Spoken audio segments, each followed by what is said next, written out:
As you say, there's none of that stuff here. But when we woke up, it was on the plane. What, does nobody see him right now? Maybe nobody was here when it happened. No, that's nonsense. Seriously, nobody sees him right now. You're looking right at it. Watch out, I hear someone. I hear him much better than you idiots can see him right in front of your fucking faces. You hear me? What is it? Take me to Boston! So Billy from Power Rangers attacks and gets shot. But luckily, bullets seem to have no effect in this world. So they get some rope and tie up the doofus before he acts any crazier. I think it might be wise to take a few precautions, don't you? Do you have to be so rough? I mean, all he tried to do was kill somebody. That doesn't call for being rough. So this is all very riveting, but I think it's time for another Shatner performance. I think I found a fallacy in our thinking, and it is this. We all assumed as we began to grasp the dimensions of this event. God, I swear his pauses were written into the screenplay. I swear to God. I mean, let's count them. Let's count how many pauses are in this few seconds. I think I found a fallacy in our thinking, and it is this. We all assumed as we began to grasp the dimensions of this event that something had happened to the rest of the world. But the evidence doesn't bear that assumption out. What has happened to us. 9 pauses. That's 9 pauses! Can somebody just tell this idiot to get to the point? Please, Mr. Jenkins, can we get to the point? Every now and then, a hole appears in the stream of time. Not a time warp, but a time rip. So he suggests that might be a time rip that the plane flew into, but that it doesn't work like how most time travel movies say it works. That one can't appear in the Texas State School Book Depository on November 22nd, 1963, and hope to stop the Kennedy assassination. No, that would be a friggin' awesome storyline. This is the past.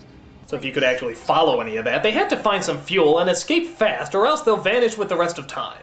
Dinah, for whatever reason, decides she wants to find out more about these Langoliers that Balky was talking about. Tell me more about them. My father used to say that the Langoliers were little creatures that lived in closets. Like elves. No! Don't be ridiculous.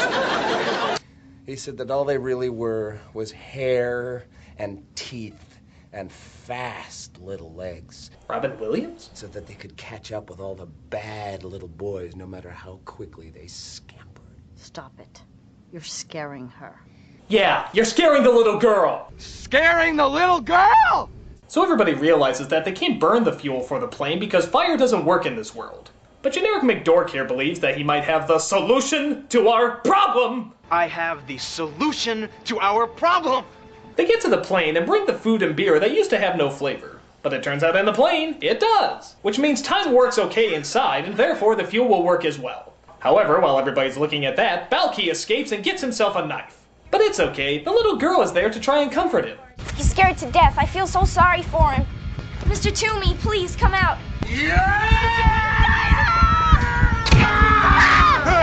Well, you know that's really scaring the little girl. Scaring the little girl!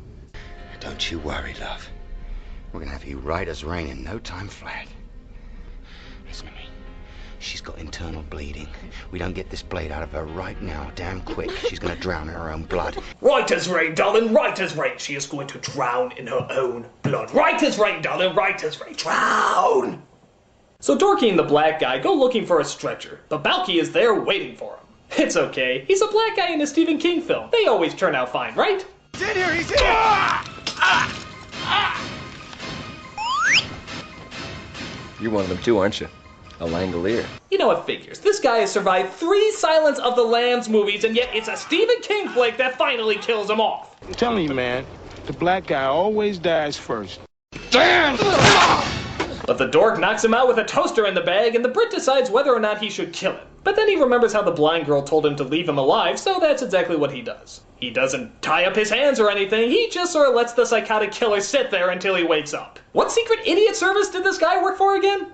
But, get this, the girl, even though she's been stabbed, uses her psychic powers to make Balky believe she's really there. Hurry, Craig. Now stand, Craig. Stand.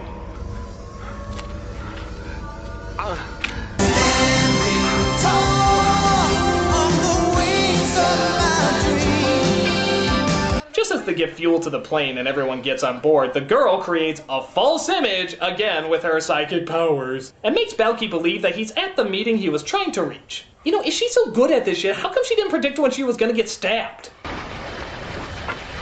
It's Mr. Toomey!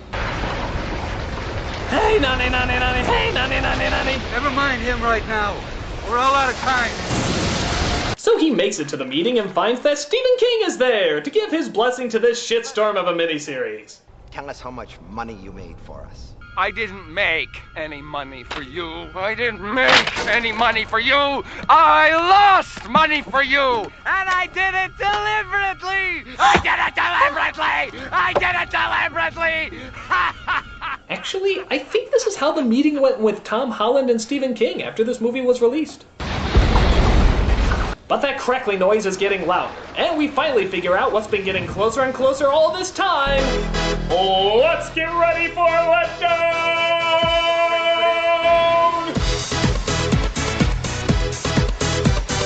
Yep, this is what we've been building to all this time, people. Some of the worst CGI you'll ever see in your entire life. What are you screaming at? They're just overcooked meatballs. Oh god, these are making the spider from It look real. That's how bad it is, people.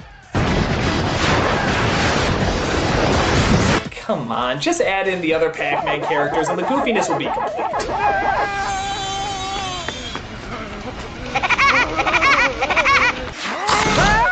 I'll be good if you just say thank you.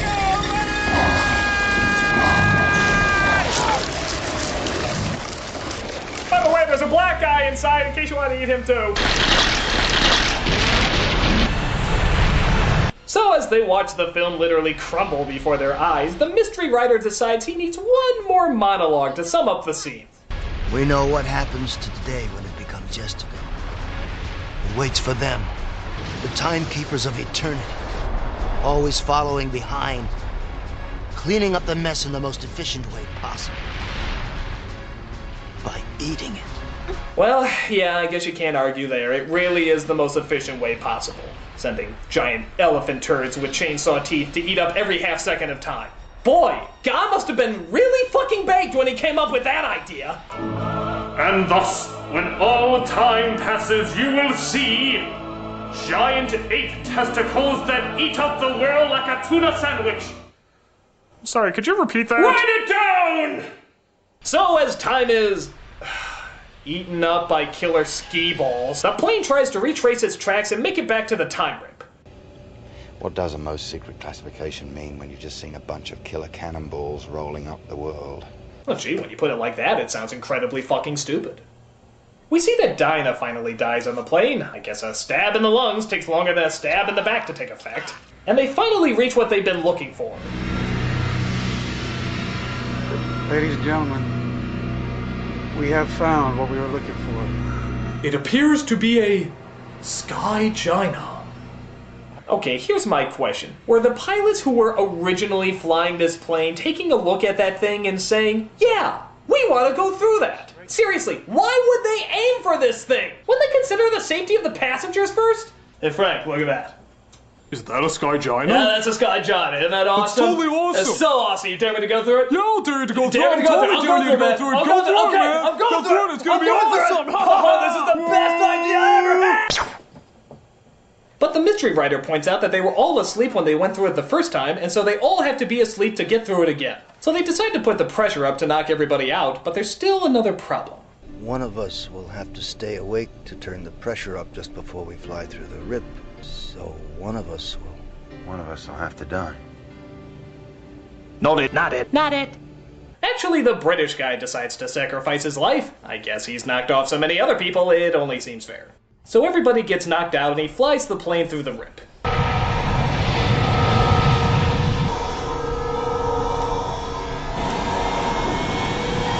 just want to tell you both good luck. We're all counting on you. It's so beautiful.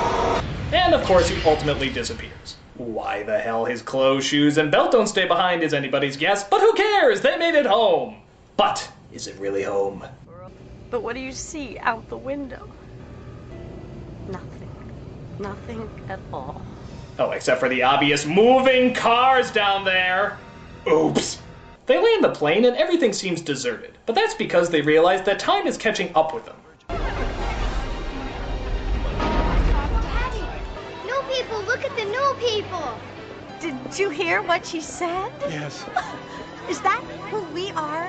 The new people? Are we the new people? Are we the new people? Are we the new people? We are! We are the new people! And the only way new people can celebrate is by doing a stereotypical freeze frame! Yeah!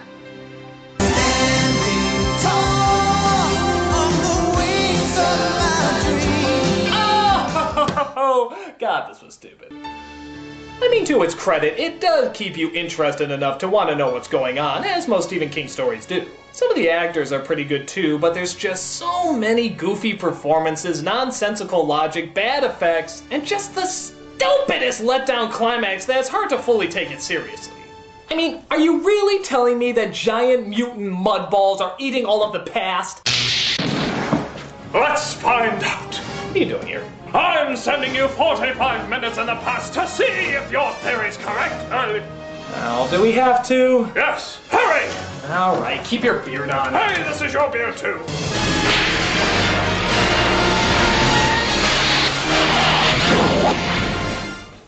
Everything seems to be okay. Yes, Shit. Yeah, I thought we were supposed to eat 2:30. We were supposed to eat 2:30. Well, maybe it was supposed to be 2:35. No, I'm pretty sure it was 2:30. It's supposed to eat 2:30. Never mind us. We're just giant floating molten milk balls here. We're nothing out of the ordinary at all. An everyday occurrence. No, man, the sky giant is going to be pissed. I'm blaming you. Rise